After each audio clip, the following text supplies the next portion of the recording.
सम्मानित दर्शक मंडली अस्सलामु आलैकुम। History of the place YouTube channel पक्ष থেকে আপনাদের সকলকে জানাই স্বাগতম। দর্শক, আজকে আবারও একটি নতুন ভিডিও নিয়ে আপনাদের সামনে হাজির হয়েছি। দর্শক, আপনারা আমার এই ভিডিওটি দেখে বুঝতে পাচ্ছেন যে আজকে কি বিষয় নিয়ে আপনাদের সামনে ভিডিও করব। দর্শক, আপনারা জানেন আমার এই ইউটিউব চ্যানেলের মাধ্যমে আমি প্রতিনিয়ত আপনাদের সামনে কিছু নার্সারির বা কিছু গাছের দৃশ্য বা গাছের ইতিহাস এবং বিদেশি জাতের গাছ সম্পর্কিত বিভিন্ন তথ্য আপনাদের সামনে তুলে ধরার চেষ্টা করি। দর্শক, এরই ধারাবাহিকতায় আজকে আমি এসেছি কুমিল্লা জেলার নাঙ্গলকোট উপজেলার মকরবপুর ইউনিয়নে। দর্শক, এই মকরবপুর ইউনিয়নের মাইরাগাঁও গ্রামে অবস্থিত একটি সুন্দর বিদেশি প্রজাতির বিভিন্ন গাছের বাগান এবং এর পাশাপাশি কিছু নার্সারি।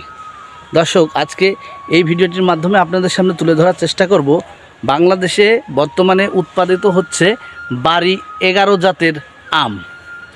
দর্শক, আপনারা অবগত রয়েছেন যে বাড়ি 11 জাতের আমটি সারা বছরই এই আমগুলো ধরে থাকে।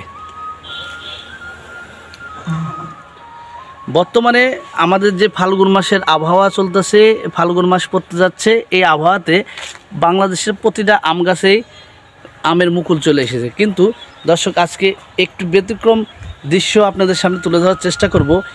বাগানটিতে বর্তমানে আম চলে এসেছে। দর্শক, চলুন আজকে বাড়ি 11 জাতের বৈশিষ্ট্য এবং আম গাছে আম ধরা অবস্থায় আপনাদের সামনে কিছু ওই বাড়ি 11 জাতের গাছটি সম্পর্কিত আপনাদের সামনে কিছু তথ্য তুলে ধরার চেষ্টা করব। আর বরাবরের মতো এবারে আমাদের সাথে এই ভিডিওতে সহযোগিতা করবে এই বাগান দেখাশোনার দায়িত্বে যেই ভাই রয়েছে মোহাম্মদ ইয়াকুব ভাই, সেই ইয়াকুব ভাই।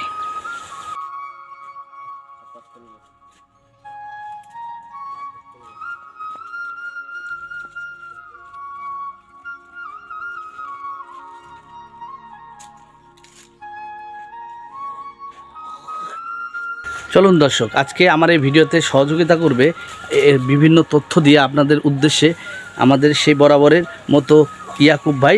সেই ইয়াকুব ভাইয়ের সাথে আপনাদের সামনে এই গাছ বিষয় এবং আম গাছের জাত সম্পর্কিত কিছু তথ্য আপনাদের সামনে তুলে ধরার চেষ্টা করি। আসসালামু আলাইকুম ইয়াকুব ভাই। ভালো আছেন ভাই? আলহামদুলিল্লাহ ভাই। কি করতেছেন আজকে বাগানের ভিতর?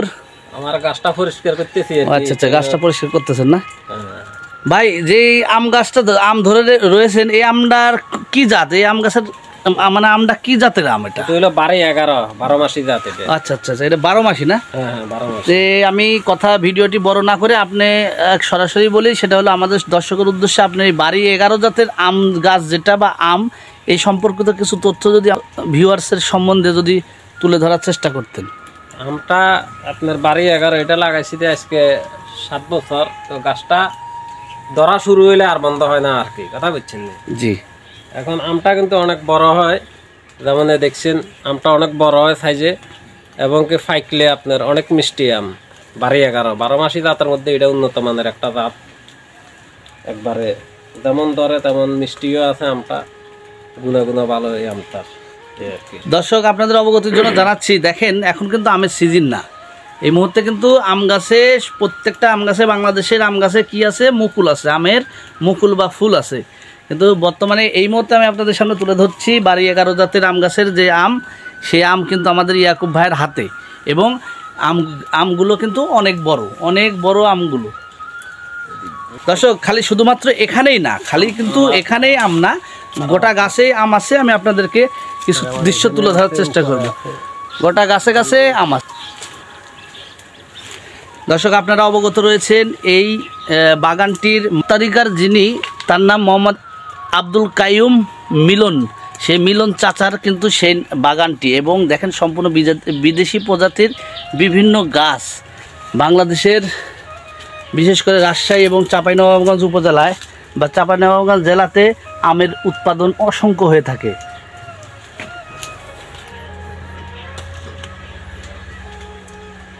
আমি তো আরেকটা কথা বলি না, আমটা আপনার যখন কাঁচা থাকে তখন হালকা একটু টক থাকে আর কি, আর ফাইকলে এটা অনেক মিষ্টি। আর এটা ফাঁকা খাওয়াটাই উত্তম। আর অনেকে টক খাওয়া পছন্দ করে, এটা টকও খাইতে পারে, এতে সমস্যা নেই। দর্শক, আজ এ পর্যন্তই।